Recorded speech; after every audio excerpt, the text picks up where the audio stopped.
As legislative director, I kind of wear a lot of hats. I help manage the congressman's floor activity, monitor what's going on, what bills we're going to be voting on.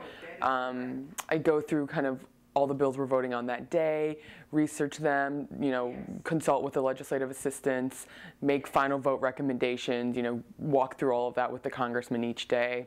Then also, I do handle a portfolio of issues for him, so I deal with all of his agriculture, trade, energy, defense, and veterans affairs issues. So that can be anywhere from drafting legislation in those areas, writing his floor statements, meeting with constituents on those topics.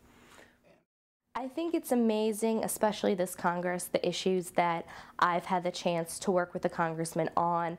You get pulled into his office and you get to hear the inner dealings and conversations he's had with other members. You're talking to organizations from Iowa and constituents to get their side of the issue. So you're getting a really complete picture that you wouldn't get necessarily if you weren't working in this office. So it's been really amazing, some of the issues we've worked on, like healthcare and student aid and all the stuff that's going on with the economy that we've done to address that.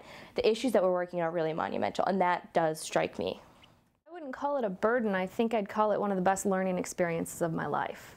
I've been handling healthcare for about a year and a half now, and I started, right before the big climax of the healthcare debate, and it's been an intense learning experience to see how reform this big affects the public, what goes through the legislative process, and how I can best help the congressman.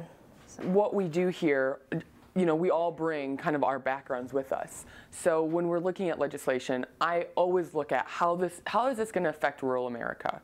But also, the small towns, a lot of people, the doctor that lives in the small town, how is this going to affect them? He's a doctor for a town of 4,000 at the local hospital.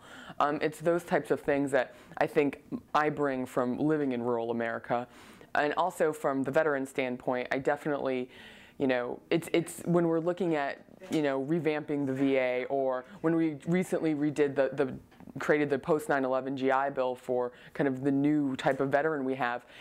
I went to college on the GI Bill. I used it. I've gotten care at the VA system in Iowa. I've been to the VA in Des Moines. I've been to the VA in Iowa City.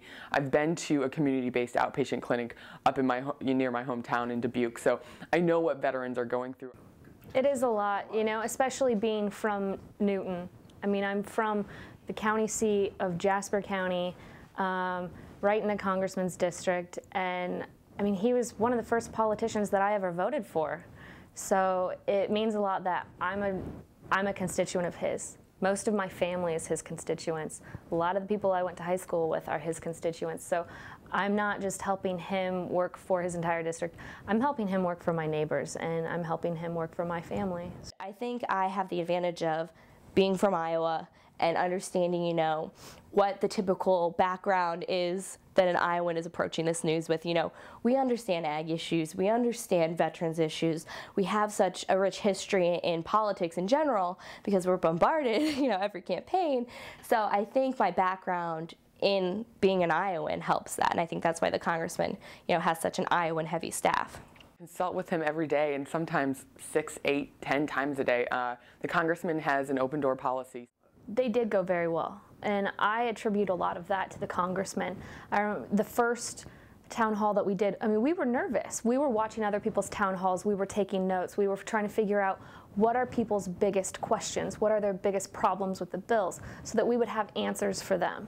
And that's been the driving fuel of so much of this, is people are so involved, and it's one of the most amazing things to see the American people and see them so engaged in this process of building healthcare reform.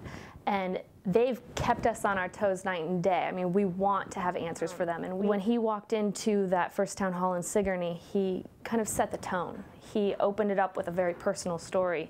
He told everyone, we're here to listen to each other. It's definitely a go, go, go kind of environment, and you never know when the congressman is going to wander into your cube and ask you what you think. It's a long process. The legislative process is long and enduring, and you've got to be committed to the end goal, or at least compromising on things. Some people are upset that there have been concessions made and that, they're not getting exactly what they wanted. But I think about Ted Kennedy in that he said his biggest regret is not taking Nixon's offer when President Nixon was going to give him some concessions on healthcare reform. And I think that we need to follow in the steps of that leader and take what we can get to move the country forward from where it is now. I think the Congressman agrees with that as well. And I didn't imagine that a member of Congress was that, hands-on with their staff. And he looks at everything that leaves this office. So I think that's important to note. He knows, what we're saying, and it comes from him, and it comes from his mind and his heart. Really privileged to work here, and really privileged to work for a man like the Congressman, because, I'm doing what I love right now. I mean, it's a hard job. You work a lot of hours, and you can work weekends, but I'm really doing what I love, and I feel very privileged to be able to do that, and I feel very privileged to be able to work for a man like the Congressman.